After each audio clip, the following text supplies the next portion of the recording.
Sorry, October numbers are in for TEU, and we've also got a forecast for November and December on Today Data Day with our main man, Dean Crook. Let's go. To the HPLS podcast. Live, relevant, and high performance information, conversations, and education weekly.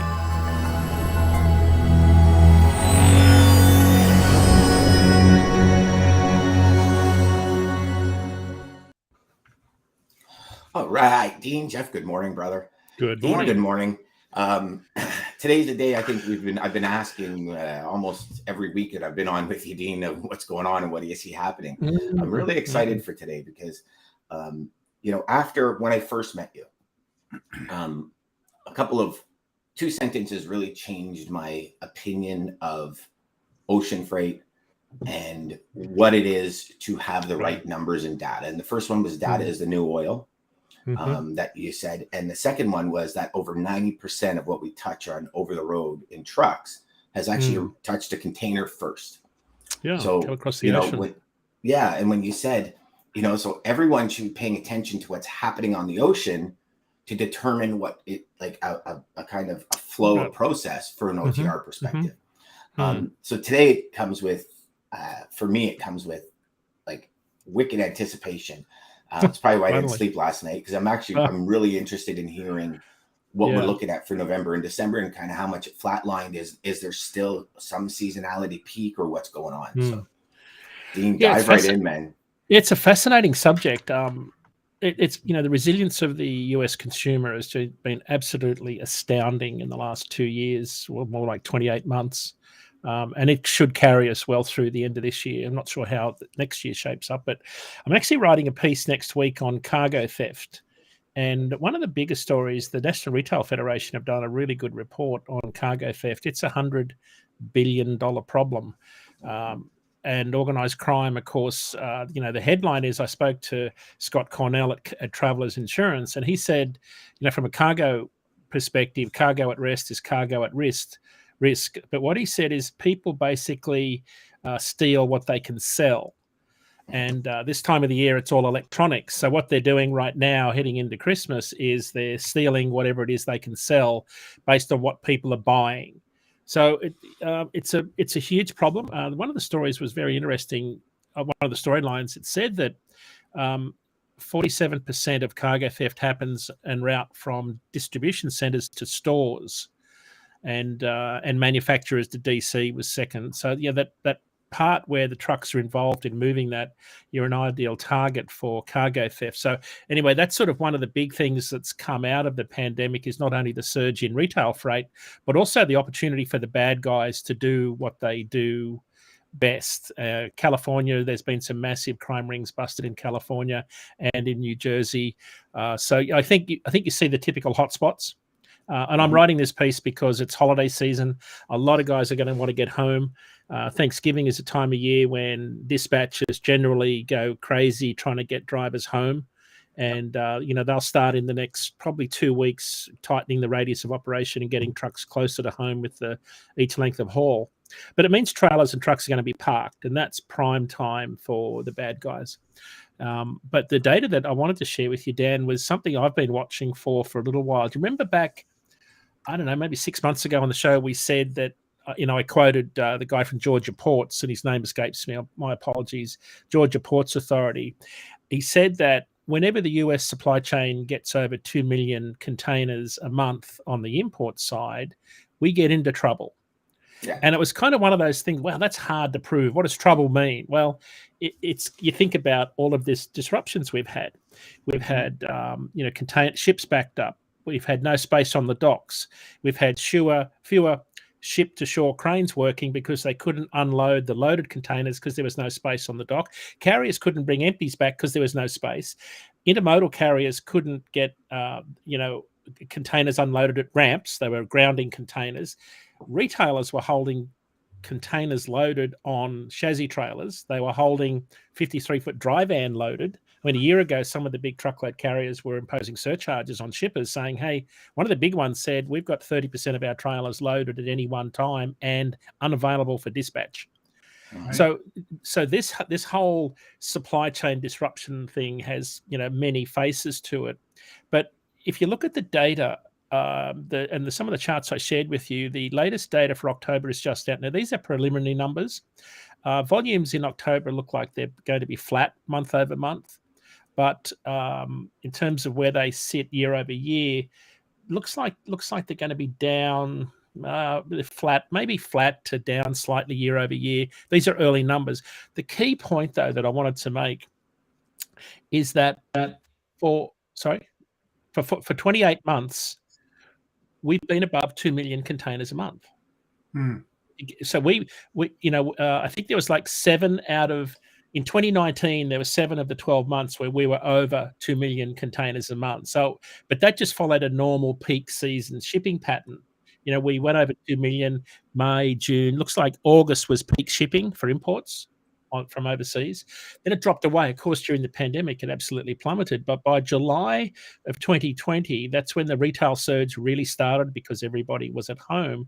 We blew through 2 million in July of 2020, and we've been above 2 million consistently and probably averaging, if I look at the data, we've probably averaged 2.5 million for 20 months on the import side. That's a big stretch for ports. So if you take the Georgia ports analogy, that when we consistently get over 2 million containers a month on the import side, our supply chain starts to get into trouble, which is, we used all those examples of what trouble looks like.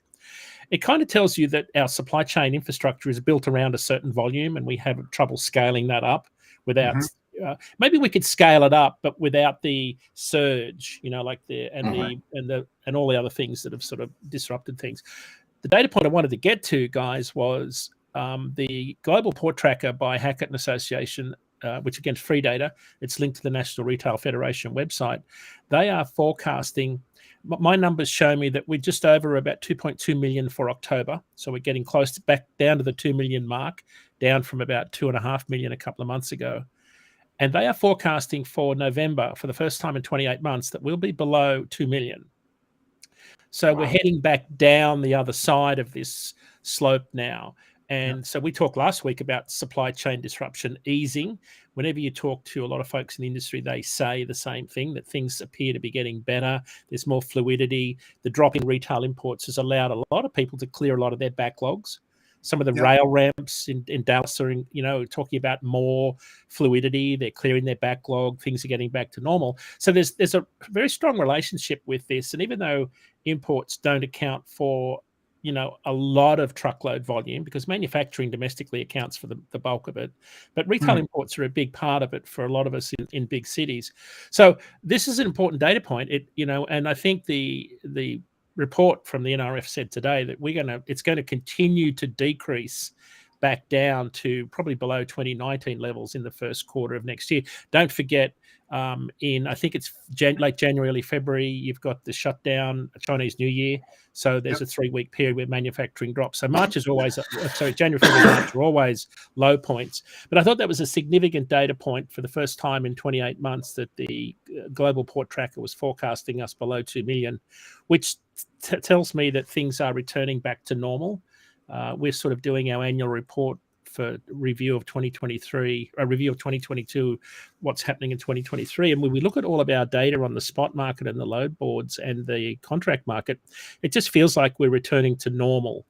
Now, normal is a little bit scary for a lot of people because rates are going to be, different than what they would have normally seen in past years, but more so because their costs have gone up and diesel continues to rise.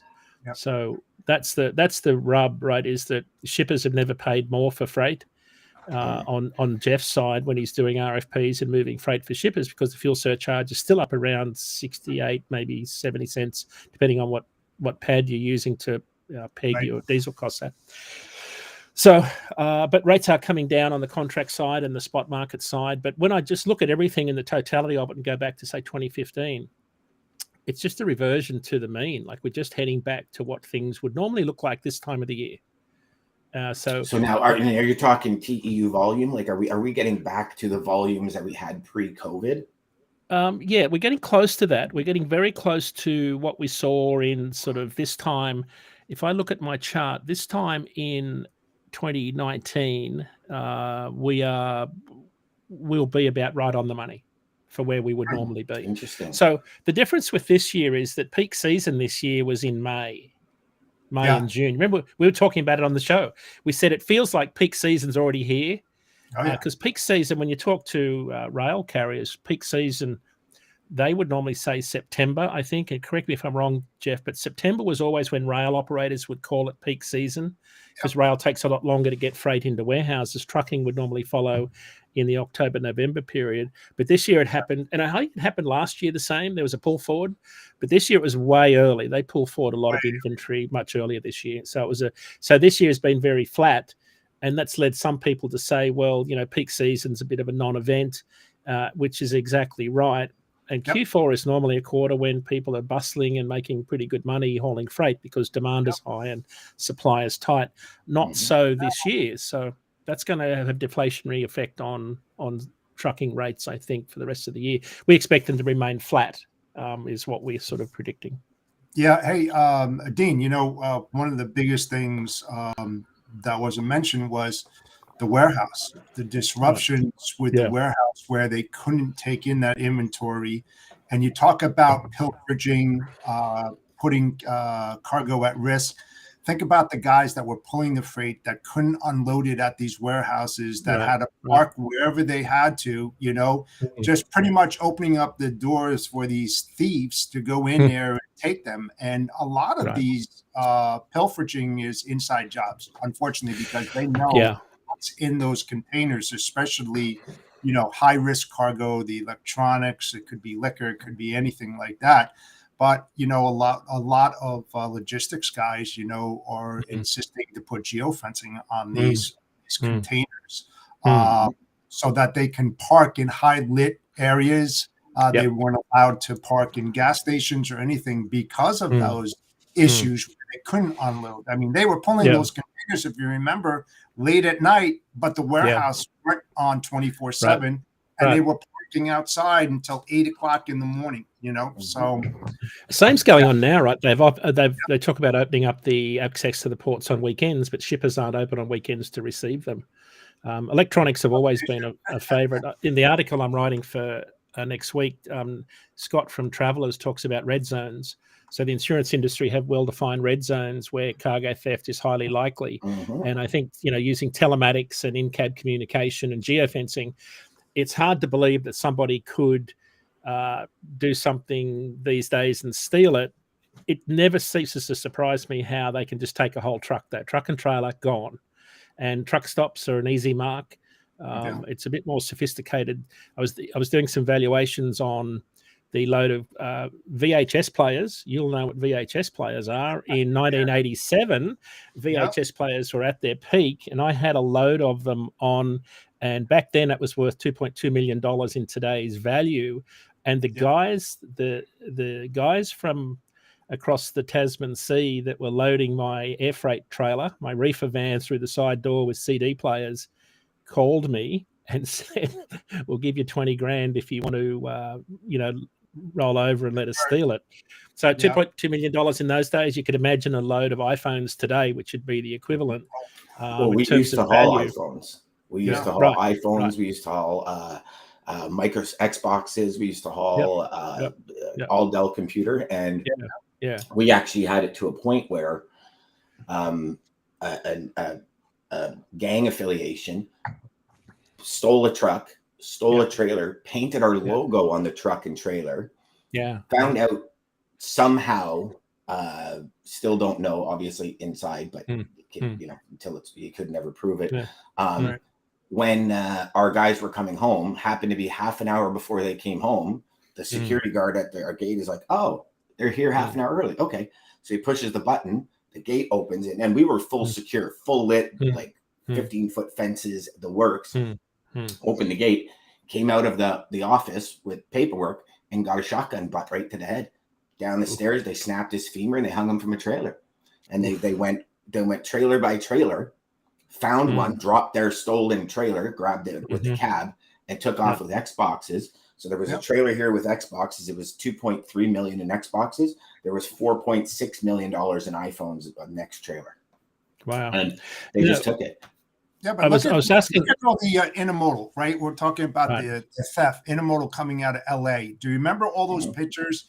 How these thieves were so bold that as these slow trains were moving on the UP, they were cracking the back open, and you saw these boxes that were like all over. They had their eye on exactly what they wanted, left the other stuff up behind, and they were doing it in broad daylight at night. I mean, like around the clock, it was crazy. You never saw not to mention in during COVID, so many other commodities became highly sought after. Oh I remember report after report about guys going north in Ontario getting truck jacked for their load of timber, like of 2x4s and 2x6s and roof trusses and stuff. And that stuff was going like even hotcakes because were high value at that time. They were paying top dollar, and there was a big huge outfit in Brooklyn, if you recall, that were stockpiling it.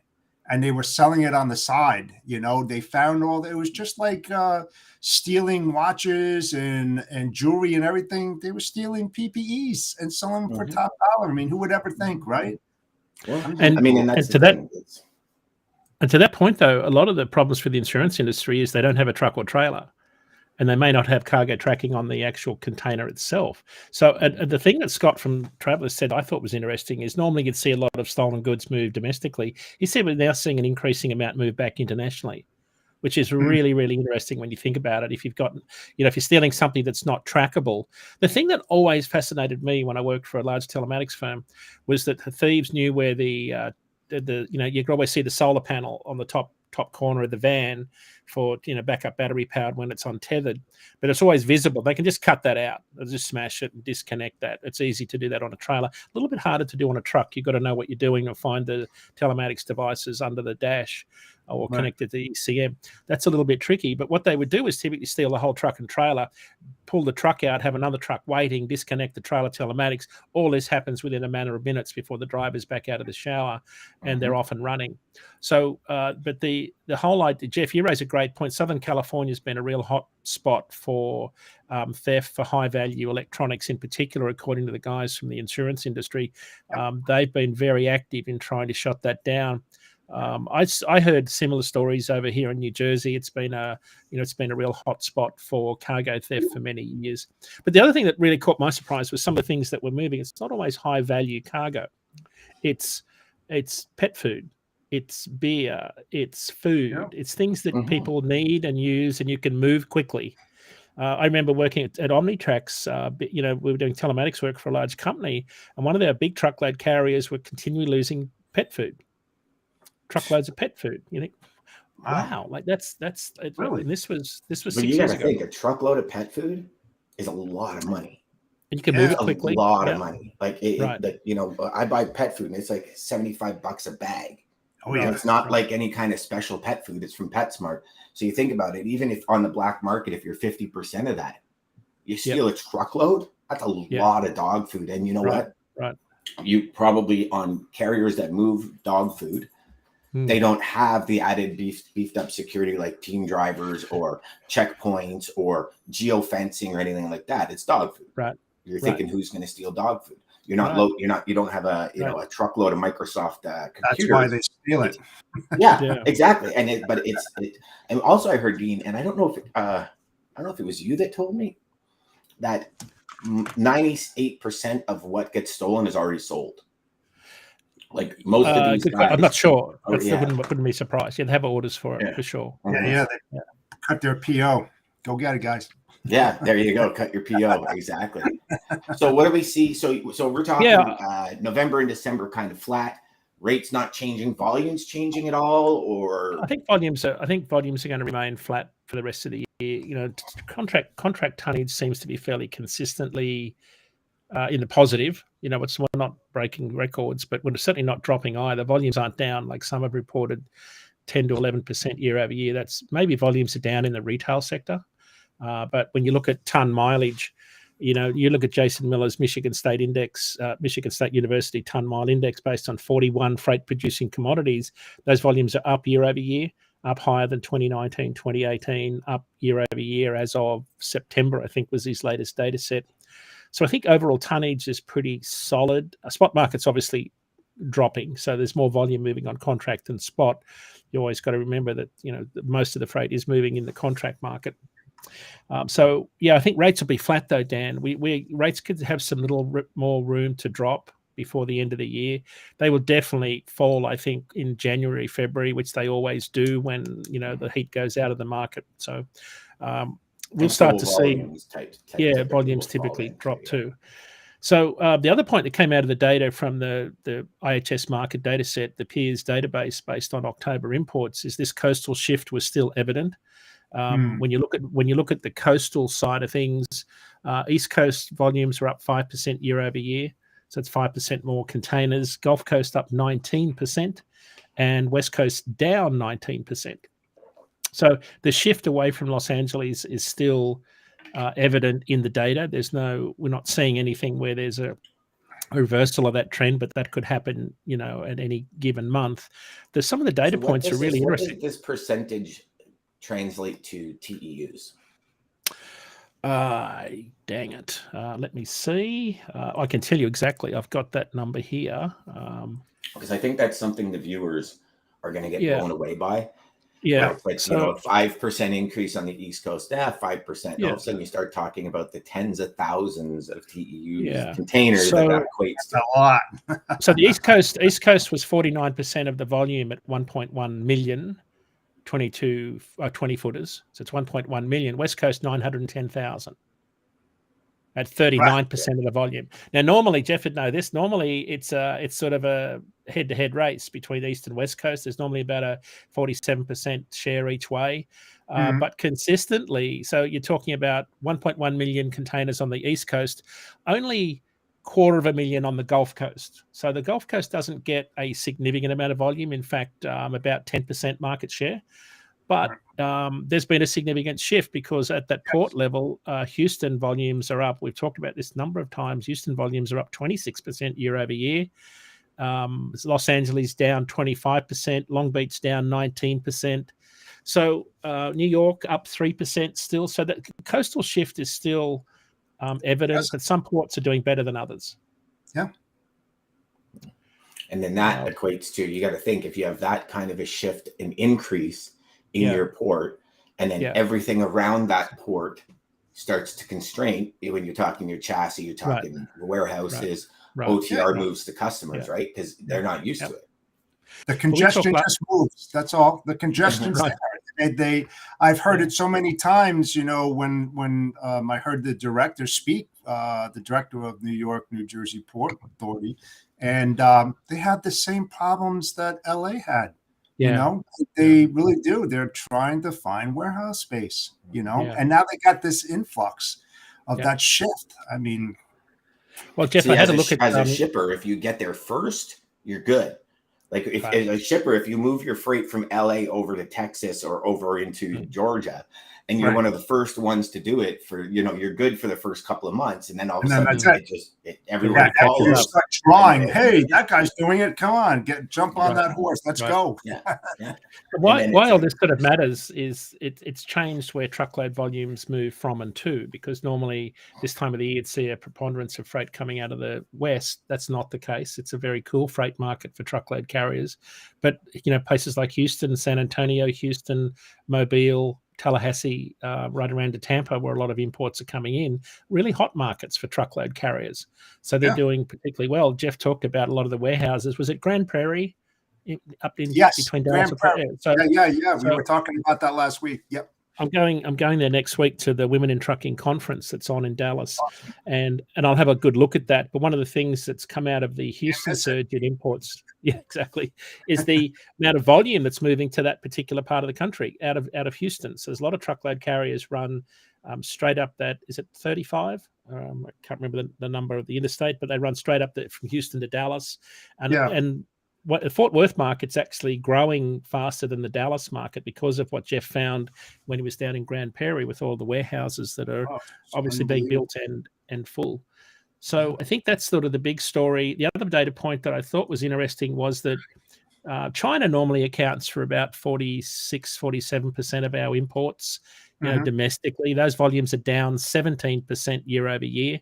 but volumes from Korea and Vietnam are up. I'm not sure that hasn't got anything to do with tariffs that were imposed on China retail imports. I think some of that manufacturing may have moved to Southern Asia.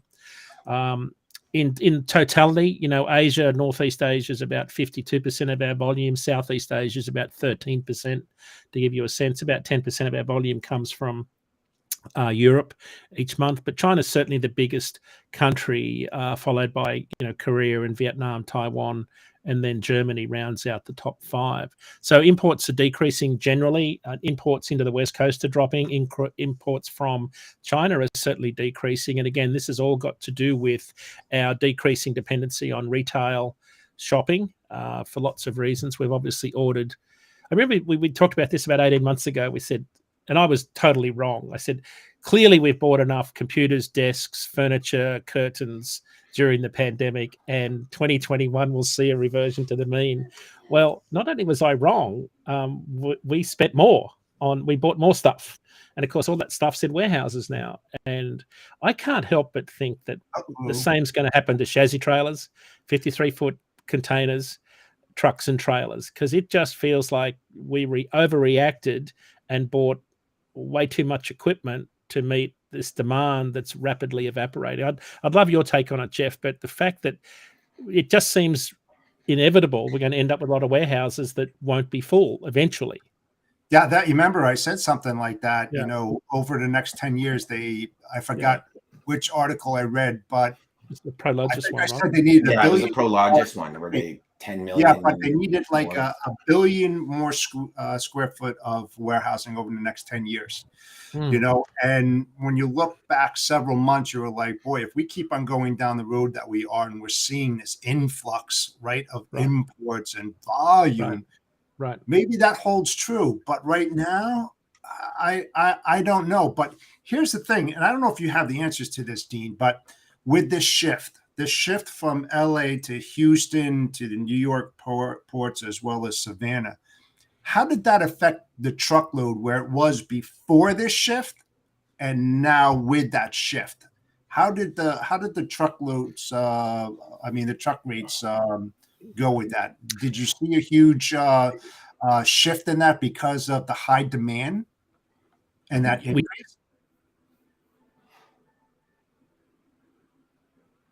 Oh, Dean froze. Yeah, he should be. And yeah. Oh, there he is. Yeah, there you go. Start out over, Dean. You froze there for a sec. Yeah. So we did. I'm just trying to pull up the numbers so that we. Yep. We've seen rates increasing in the last 6 to 12 months. A very tight correlation with when the imports surged in February and where they are now. And I'll be able to pull this chart up really quickly. We saw it in both flatbed, dry van, and not so much in reefer, because reefer has always been a consistent market in Houston because a lot of the reefer volume comes in from. We saw a huge dry van in Houston. Yeah, mostly dry van. The port as opposed to away.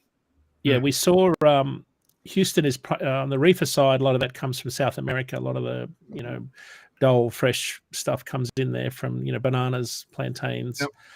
So Houston dry van, to your point, Houston dry van rates are up to $1.65. They're gradually increasing. That's not a super high rate for. But let me pull up another one, which I think is a state level map that might be more indicative of what we're seeing, because I can compare the state level going back years rather than just the market of Houston. If I look at the state of Texas in dry van outbound, we're currently at $1.63. That's 13 cents higher than 18, 37. So it's about 30 cents higher than 19 and about 50 cents higher than 16. So the only 2 years where it's been higher was 2020 and 2021. So right now, how about the average length of haul? Do you have that that information? I'm just curious, what that relates to. Is that more, super regional, or or if it's long haul coming out of Houston and Savannah? I don't have it at a market level. I only have it at a national level. and the average length of haul in dry van was 777 miles. Reefer was 847, and flatbed was 564. So they're spot market, right? So that's spot market loads moved. So it's probably not going to be all that different. I don't know what I know what you're getting at, and that you would think that if you're running into Houston, you've probably got longer lengths of haul because carriers are moving it to different parts of the country instead of trains. Especially with that shift that Los Angeles would have done. And if they're picking up the slack in Houston and New York, New Jersey, and Savannah, how does that affect the market and the average length of haul? So that's why we started talking about this over a year ago, was that if you're looking, if you're in the broking space or logistics and you're looking to move loads and find capacity, you've got to see where it's moving to, right, before you know how to move it from. So that's the thing that we've seen, is that there's been a definite shift that's changed, I think, how truckload carriers look at different markets in particular. I know the West Coast that's evident there when you think about what's happening on the West Coast with freight rates. Produce season was a great example, right? It was a non-event, so a lot of carriers didn't make the kind of money that they normally make. And we've seen pretty good volumes consistently out of Savannah, Norfolk, Baltimore, Philly, New York City. So even the challenge that truckload carriers have had is there's still too many trucks for loads in the spot market in particular. So your rates aren't as good, even though the volumes are up because of this shift. There's still more capacity than loads available. I think the biggest tell was when there was the proposed rail strike back in September, and everybody said, well, won't that send spot rates sky high? And the answer was no, because when shippers moved intermodal freight to truckload, there was still plenty of truckload capacity to absorb it on the contract side.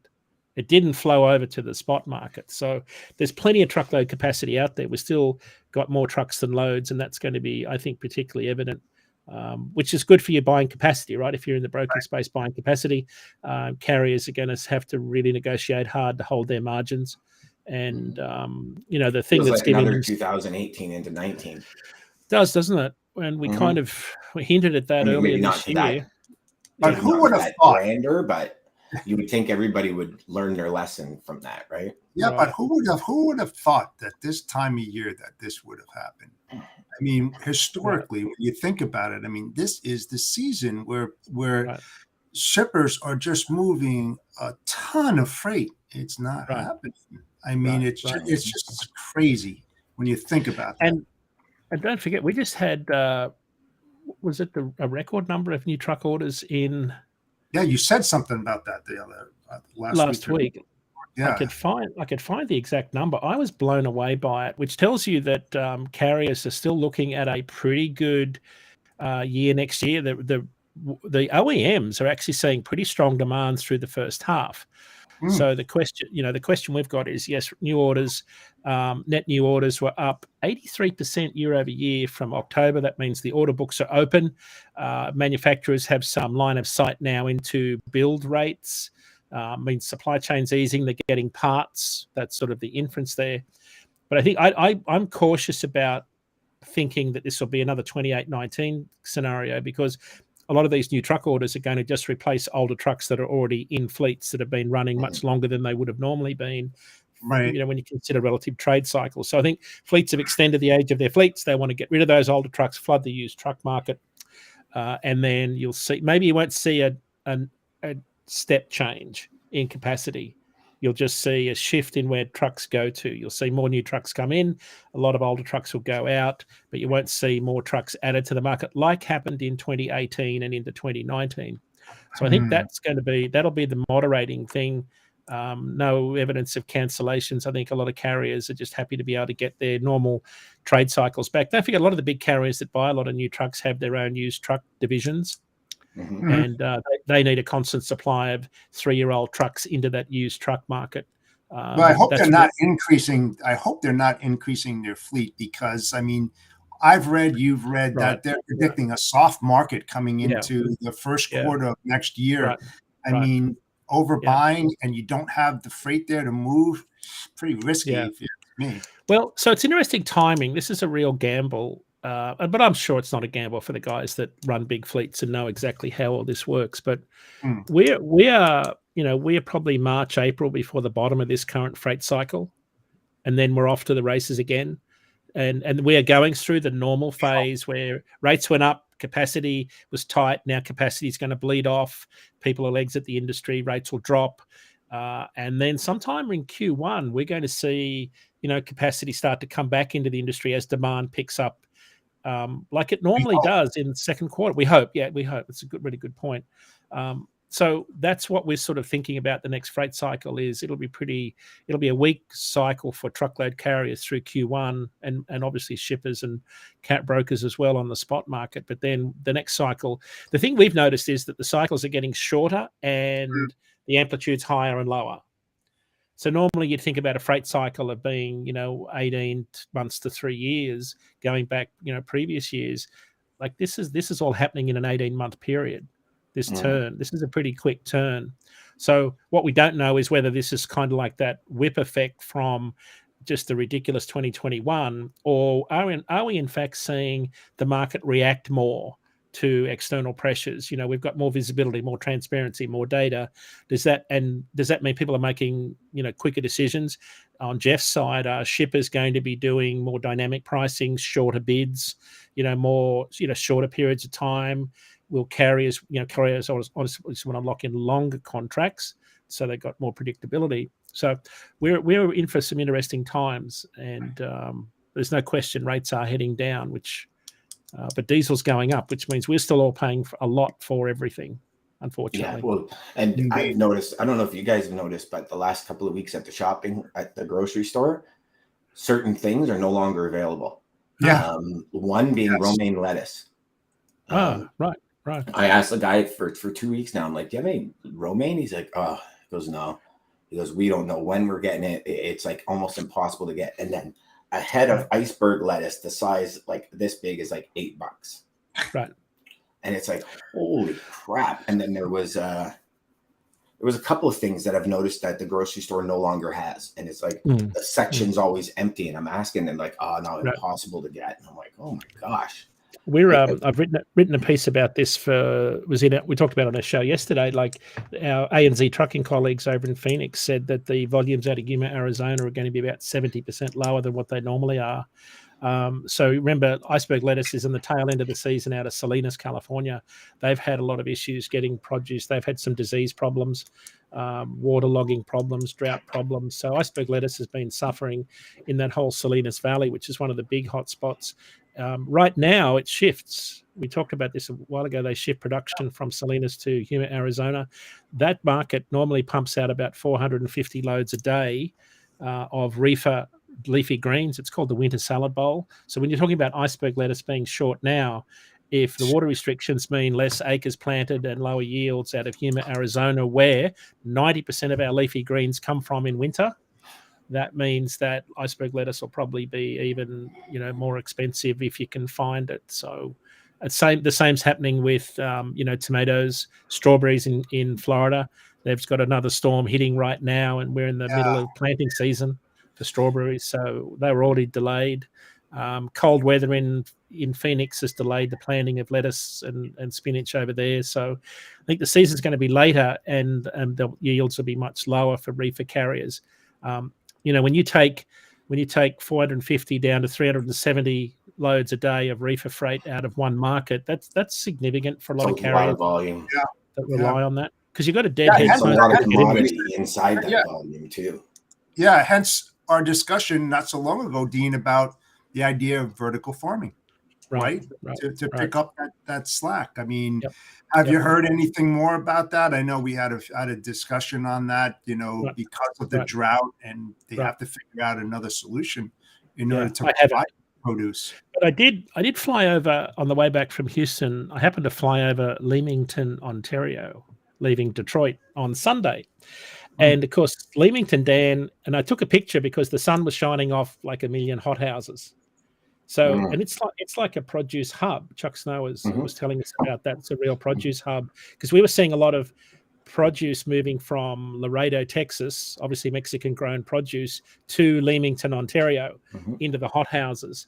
And I think Chuck said you can something like a third of the US population's within 600-700 miles of Leamington. Like it's a massive distribution center for produce, but it's hothouse grown, I think was the suggestion. So I think you're dead right, Jeff. You can put, there's a lot of water there obviously around. Is it Lake Ontario? Yep. Dan? Yeah. A lot of water there. Plenty of the water Great there. Lakes are all in that area. Right, right. So yes, I think that'll change over time. I think the reason we were talking about the California drought this year and how produce volumes were so far down is that the whole issue of our changing climate patterns is changing where produce moves from, and it's hard to see that that typical seasonality that you would normally see. The whole produce season this year was like a speed bump. There was no peak. It was really just pretty flat. And it's a bit like the peak season in shipping. Ken Adamo, my boss, said it's a bit like a mesa, which I had to look up what a mesa was because I'm not from the US, so my geography is terrible. But like a flat plateau, I guess is what the inference was. There was no peak in peak shipping this year, so there's lots changing. There will be some reversion back to typical seasonality, but I think there's been a lot of change in how we typically think freight moves in this country. And that I also think companies have to get smarter.